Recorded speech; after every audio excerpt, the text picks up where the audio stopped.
Heart touching love story Aditi और अजय की। दोनों एक दूसरे से हद से ज़्यादा प्यार करते थे। हर पल साथ रहना, घूमना फिरना, घंटों फोन पर बात करना दोनों के लिए आम बात थी। दोनों एक दूसरे के बिना एक दिन भी नहीं गुजार पाते थे।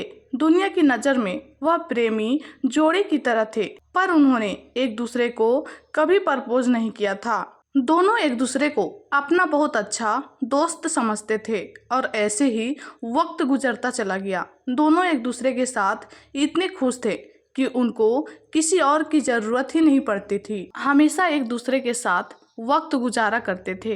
एक दिन सुबह से लेकर शाम तक अदिति अजय को कॉल और एसएमएस करती रही, पर अजय का कोई रिप्लाई नहीं आया। अदिति बहुत परेशान और बेचैन हो गई। सुबह से उसने अजय को न जाने कितने कॉल और एसएमएस किए, पर उसको कोई जवाब नहीं मिला। अदिति को कुछ नहीं समझ आ रहा था वह क्या करे। देखते देखते रात के 2 बज गए। अदिति ने न खाना खाया और न उसको नींद आ रही थी। उसके मन में बस एक ही बात घूम रही थी, आखिर अजय उससे बात क्यों नहीं कर रहा है। अदिति ने एक लास्ट एसएमएस किया, अगर मैं तुमको इतनी बुरी लगती हूँ तो अब मैं तुमको दोबारा कभी एसएमएस या कॉल नहीं करूँगी। इसके बाद भी अब अजय का कोई रिप्लाई नहीं आया तो अदिति जोर जोर से रोने लगी और पता नहीं कब वह रोते रोते सो गई।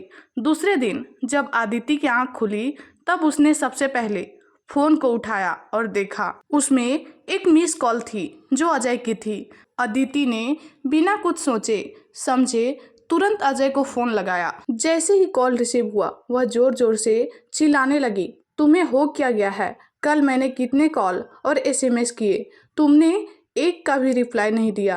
तुम समझते क्या हो? और न जाने क्या क्या वह एक ही सांस में बोलती चली गई।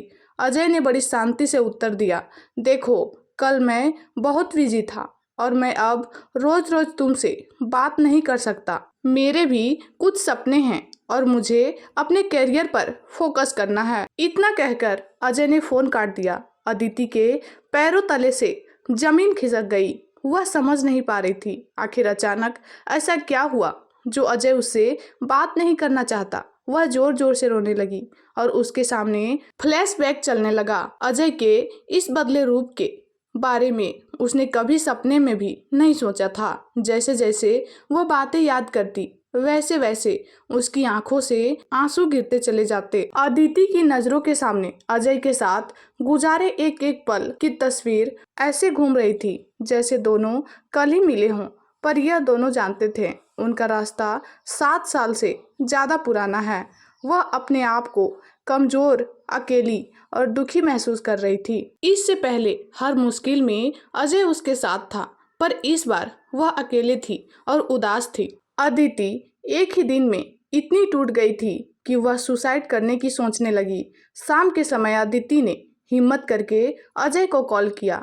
अजय ने फ़ोन उठाते ही कहा, मैं अभी बहुत बिजी हूँ, तुमसे बाद में बात करता हूँ, सॉरी, और फ़ोन रख दिया। अदिति के नंबर से रात 8 बजे अजय को फ़ोन आता है। फ़ोन सुनकर अजय ज़ोर ज़ोर से रोने लगता है और कहता है, यह सब मेरी गलती है, मेरी गलती से यह सब हुआ है, इसका जिम्मेदार बस मैं हूँ। और रोते हुए घर से हॉस्पिटल के लिए निकल जाता है। यह कॉल अदिति की माँ ने किया था क्योंकि अदिति का एक्सीडेंट हो गया था और हॉस्पिटल में अदिति अजय का नाम ले रही थी। जैसे ही अजय हॉस्पिटल में पहुंचता है अदिति की आंख खुलती है और वह कहती है, आखिर मैं क्या किया है जो तुम मुझसे बात नहीं करना चाहते? तुम्हारे बिन मैं जी कर क्या करूँगी?